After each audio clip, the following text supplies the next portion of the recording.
السلام عليكم ورحمة الله وبركاته. أعوذ بالله من الشيطان الرجيم. بسم الله الرحمن الرحيم. فإن آمنوا بمثل ما آمنتم به فقد اهتدوا وإن تولوا فإنما هم في شقاق فسيكفيكهم الله وهو السميع العليم. صبغة الله ومن أحسن من الله صبغة ونحن له عابدون. قل أتحاجوننا في الله وهو ربنا وربكم ولنا أعمالنا ولكم أعمالكم ونحن له مخلصون. أم تقولون إن إبراهيم وإسماعيل وإسحاق ويعقوب والأسباط كانوا هودا أو نصارى قل أنتم أعلم أم الله ومن أظلم ممن كتم شهادة عنده من الله وما الله بغافل عما تعملون. تلك أمة قد خلت لها ما كسبت ولكم ما كسبتم ولا تسألون عما كانوا يعملون. أعوذ بالله من الشيطان الرجيم. بسم الله الرحمن الرحيم.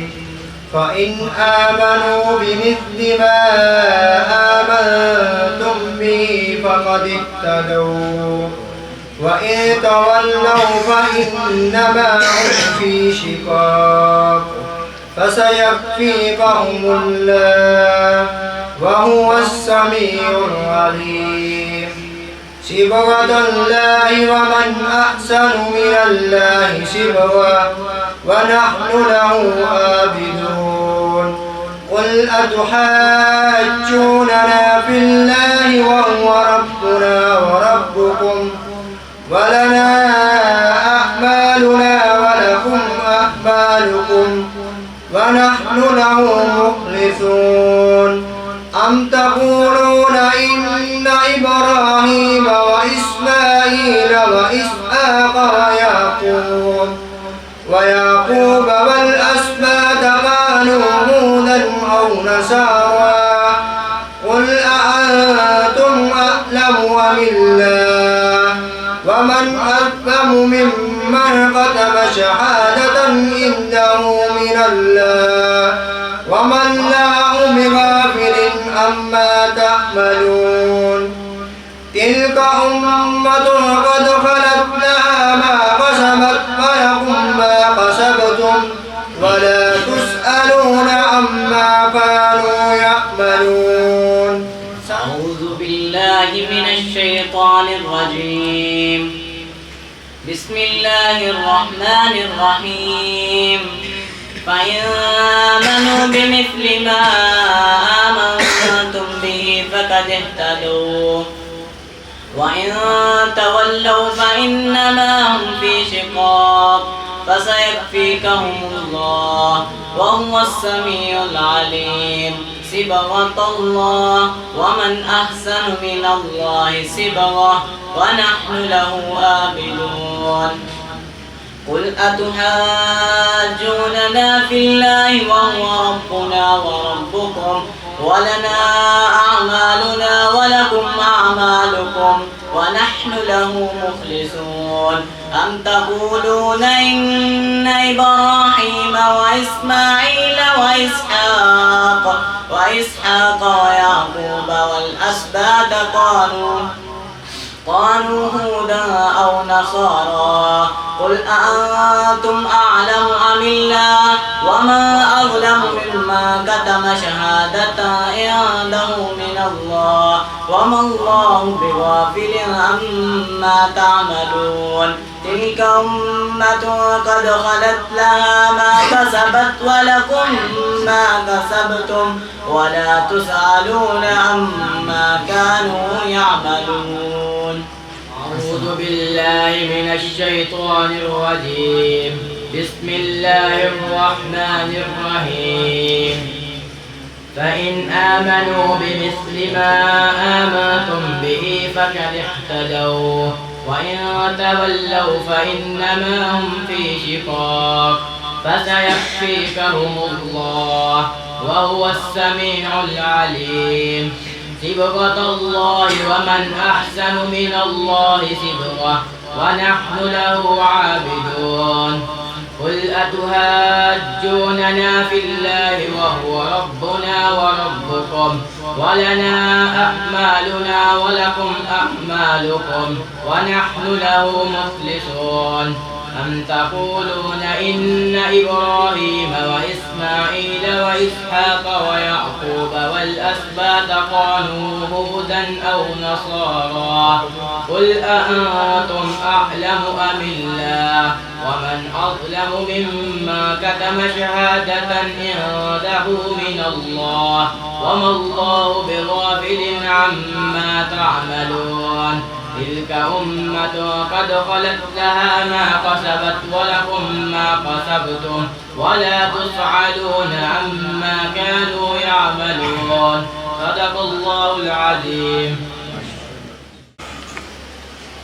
السلام عليكم ورحمة الله وبركاته.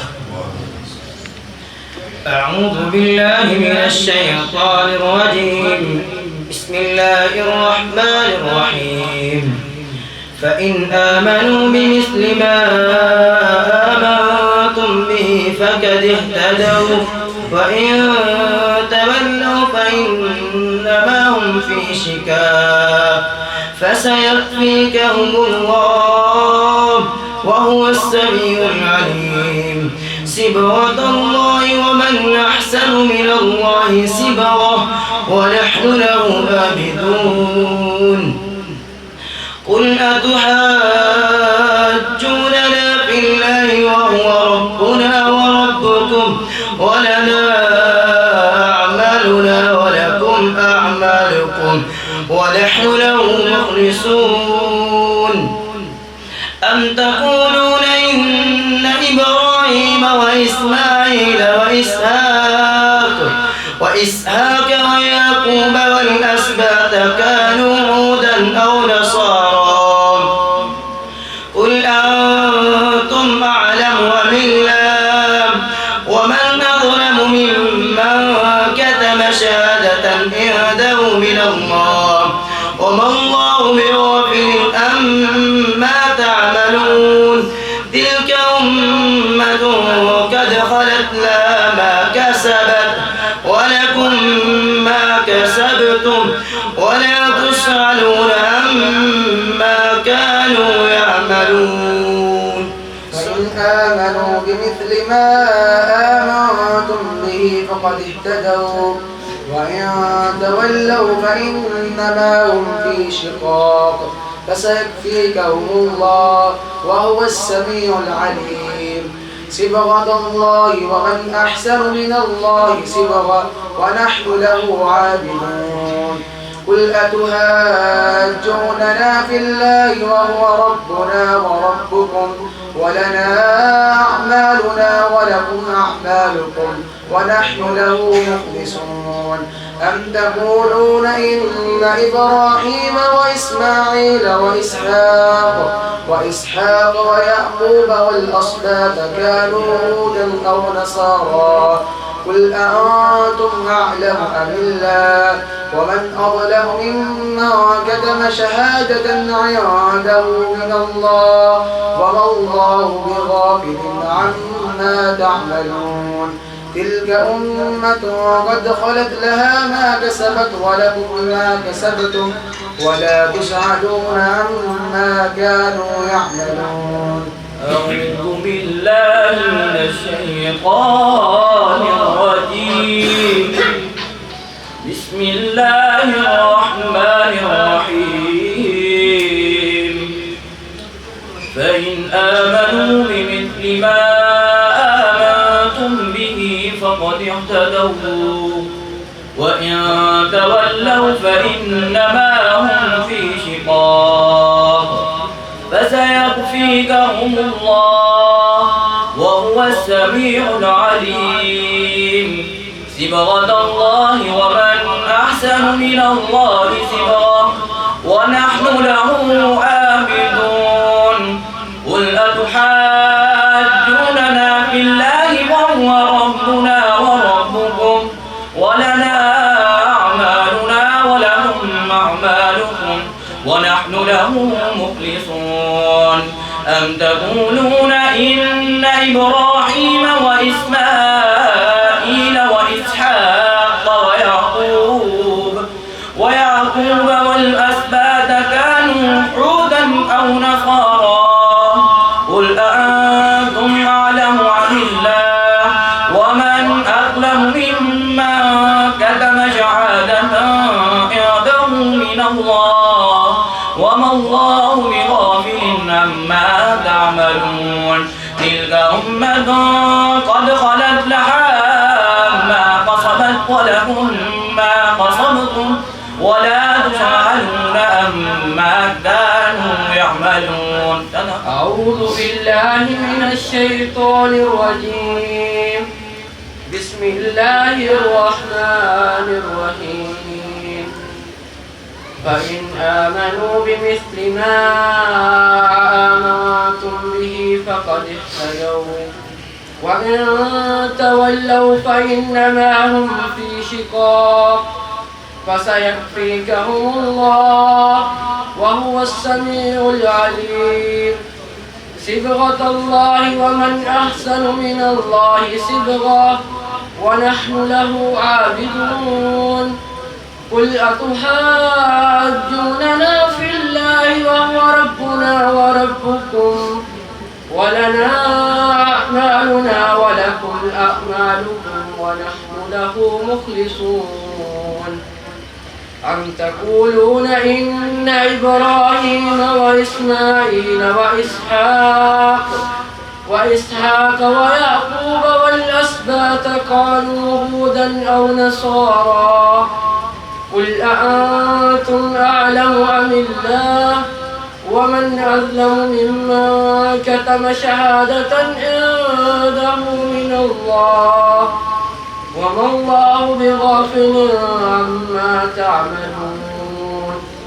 تلك أمة قد خلت لها ما كسبت ولكم ما كسبتم ولا تسألون عما كانوا يعملون. أعوذ بالله من الشيطان الرجيم. بسم الله الرحمن الرحيم. فإن آمنوا بمثل ما آمنتم به فقد اهتدوا وإن تولوا فإنما هم في شقاق فسيكفيكهم الله وهو السميع العليم. صبغة الله ومن أحسن من الله صبغة ونحن له عابدون. قل أتحاجوننا في الله وهو ربنا وربكم ولنا أعمالنا ولكم أعمالكم ونحن له مخلصون. أم تقولون إن إبراهيم وإسماعيل وإسحاق ويعقوب والأسباط كانوا هودا أو نصارى قل أأنتم أعلم أم الله ومن أظلم ممن كتم شهادة عنده من الله وما الله بغافل عما تعملون. تلك أمة قد خلت لها ما كسبت ولكم ما كسبتم ولا تسألون عما كانوا يعملون. أعوذ بالله من الشيطان الرجيم. بسم الله الرحمن الرحيم. فإن آمنوا بمثل ما آمنتم به فقد اهتدوا وإن تولوا فإنما هم في شقاق فسيكفيكهم الله وهو السميع العليم. صبغة الله ومن أحسن من الله صبغة ونحن له آمنون. قل أتحاجوننا في الله وهو ربنا وربكم ولنا أعمالنا ولكم أعمالكم ونحن له مخلصون. أم تقولون إن إبراهيم وإسماعيل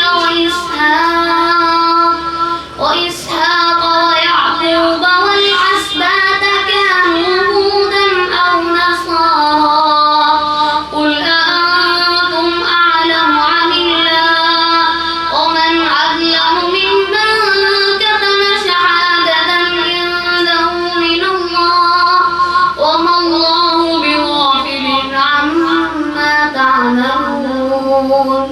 تلك أمة قد خلت لها ما كسبت ولكم ما كسبتم ولا تسألون عما كانوا يعملون. أعوذ بالله من الشيطان الرجيم. بسم الله الرحمن الرحيم. فإن آمنوا بمثل ما آمنتم به فقد اهتدوا وإن تولوا فإنما هم في شقاق فسيكفيكهم الله وهو السميع العليم. صبغة الله ومن أحسن من الله صبغة ونحن له عابدون. قل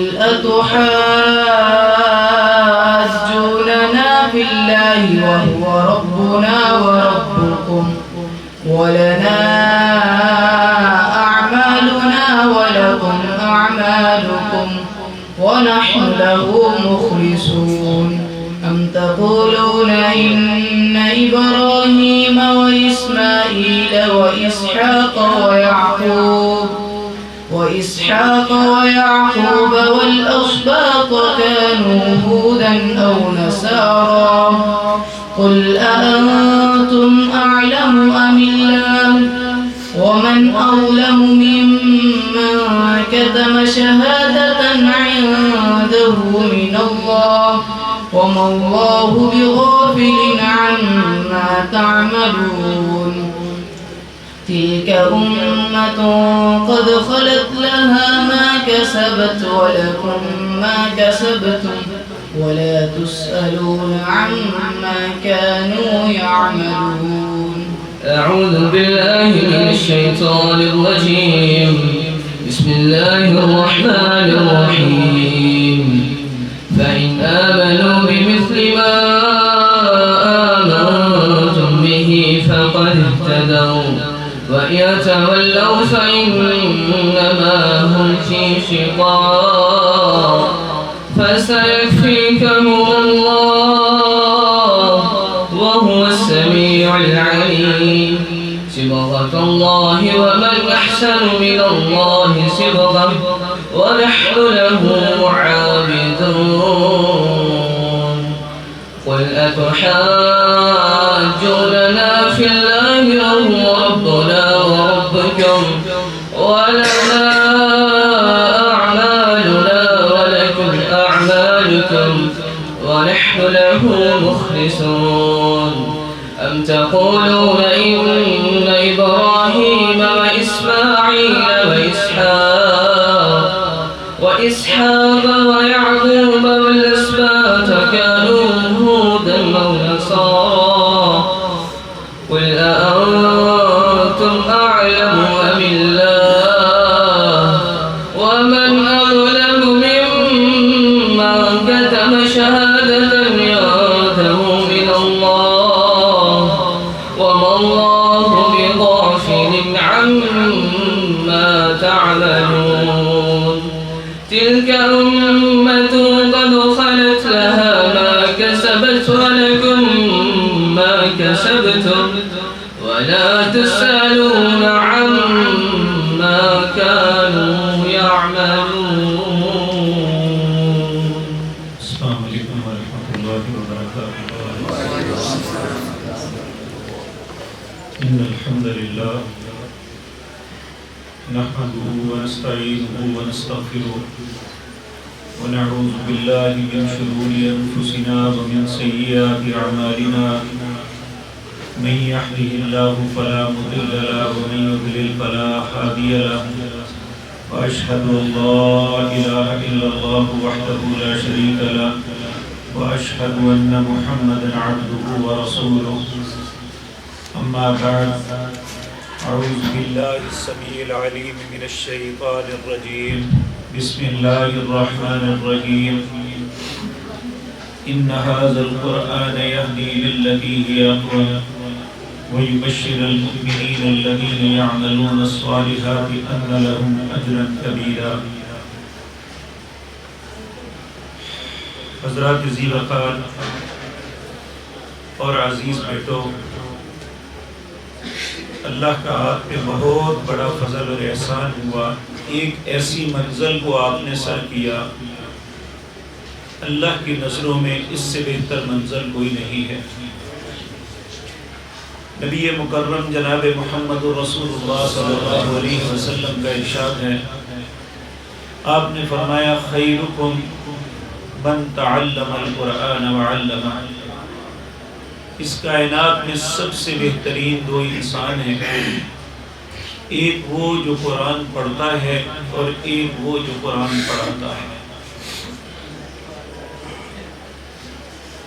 مبارکباد کے مستحق ہیں ان کے والدین عزیز و اقارب کہ ان کی خوش نصیبی کہ جس مقصد کے لیے انہوں نے اپنے بچے کو وقف کیا تھا، اللہ نے آج وہ منزل انہیں عطا کر دی ہے.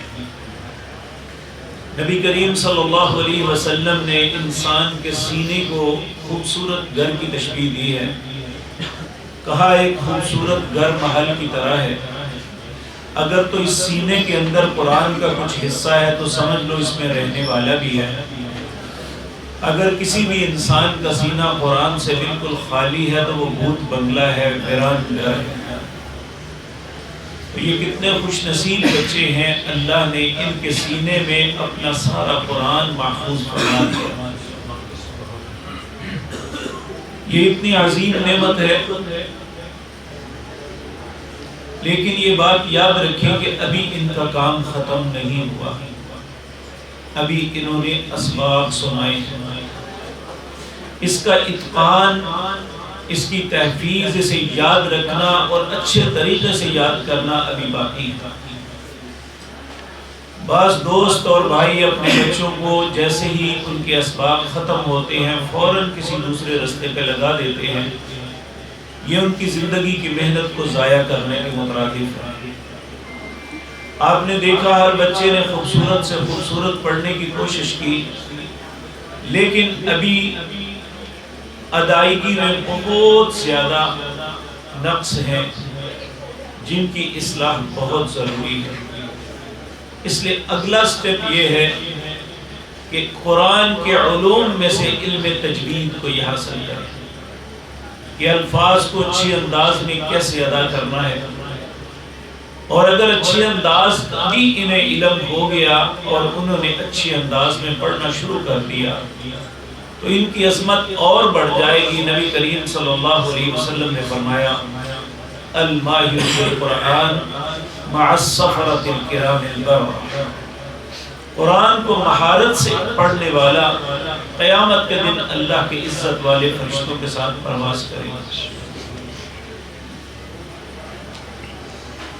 میرے عزیز بھائیو، اسکول میں جب انسان ایک کلاس کو ختم کر دیتا ہے تو اس کی ذمہ داری ختم ہو جاتی ہے، اگلے سٹیپ میں آتا ہے تو پھر وہ شروع. لیکن قرآن ایک ایسی منزل، ایک ایسی بات ہے کہ یہ کبھی ختم نہیں ہوتی. آپ پہ آج سے ذمہ داری بڑھ گئی ہے.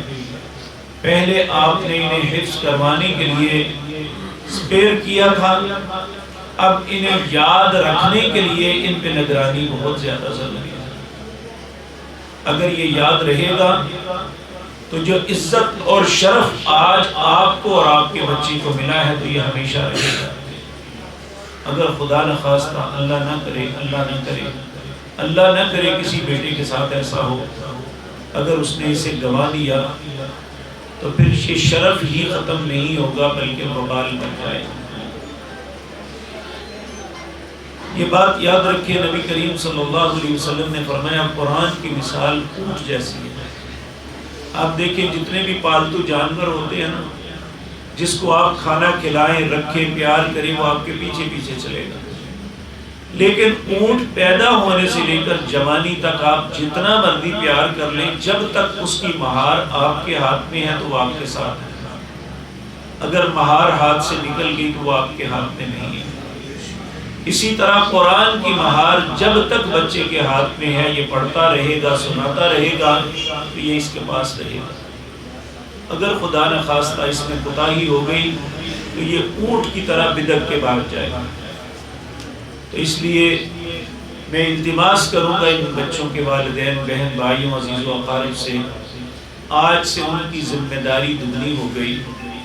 پہلے آپ نے ان کو یاد کروانے کے لیے محنت کی، ان کے پیچھے آئے، اساتذہ سے ملے، لیکن اب انہیں بیار و مددگار نہیں چھوڑنا بلکہ ان کے اوپر نگرانی رکھنی ہے. اور یہ بات آپ سمجھتے ہیں کہ چور اس گھر میں داخل ہوتا ہے جس میں کچھ مال ہو، بھوکے کے گھر میں نہیں آتا. تو ان کے پاس قرآن جیسی نعمت موجود ہے. شیطان ان پہ زیادہ حملہ آور ہوگا دوسروں کی نسبت. شیطان کے حملوں سے بچانا بھی آپ کی ذمہ داری ہے، اور انہیں ایسے ہی اچھے انداز میں رکھنا. اگر آپ اسی لائن پہ رکھیں تو یہ بہت خوبصورت بات ہے. اگلا سٹیپ ان کے لیے تجوید و قرات کا ہے، اس سے اگلا سٹیپ علوم اسلامیہ کا ہے. اس قرآن کو سیکھیں، اس کا تدبر حاصل کریں، رسول اللہ صلی اللہ علیہ وسلم کی سیرت کو پڑھیں، اور اس کے بعد لوگوں کو اسلام کی دعوت دیں. یہ زندگی کا سب سے خوبصورت اور اچھا عمل ہے. کل قیامت کے دن، آج تو ہر وہ انسان اچھا سمجھا جاتا ہے جس کے پاس مال زیادہ ہے، لیکن قیامت کے دن سب سے زیادہ ذخیرہ جن لوگوں کے پاس ہوگا ان کے پاس جنہوں نے اس دین کو پڑھا اور اس دین کو پھیلانے کی کوشش کی. جتنے لوگ ان کی وجہ سے راہ ہدایت پہ آئے، ان سب کا اجر لے کے یہ اللہ کی بارگاہ میں انشاءاللہ پیش ہوں گے. اس لیے میں توقع رکھوں گا کہ جس طرح آپ نے آج اپنے بچے کو قرآن کے لیے اسپیئر کیا، قرآن کے علوم کے لیے، قرآن و سنت کے علوم کے لیے بھی اسپیئر کریں گے انشاءاللہ. دنیا میں تو شاید اتنا فائدہ نہ ہو، لیکن یہ آخرت میں آپ کے جنت میں داخلے کا سبب بنیں گے انشاءاللہ الرحمن. اللہ آپ کے بچوں کا اور آپ کا حامی و ناصر ہو. اللہ ان کی حفاظت فرمائے، ہمیشہ ان کے سینوں میں اسے محفوظ رکھے. اللہ انہیں شیطان کے شر سے اور لوگوں کی شر سے محفوظ رکھے. اقول قولی ھذا واستغفر